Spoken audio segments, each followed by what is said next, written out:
Welcome to another vintage RC plane restoration and brushless motor upgrade. I purchased this dusty Multiplex PicoJet on eBay for 15 bucks. I started with some minor operations like repairing the nose, adding a wing stabilizer and burning out new compartments for the servos. The biggest challenge was to build a motor mount for the brushless motor. As former Speed 400 motors were just glued into the fuselage, I had to stabilize the tail with a pipe that I equipped with 2 wood blocks and glued the whole mount in.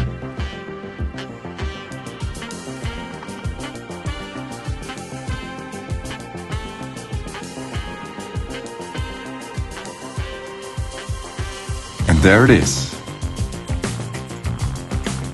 Let's take it out for the Maiden Flight.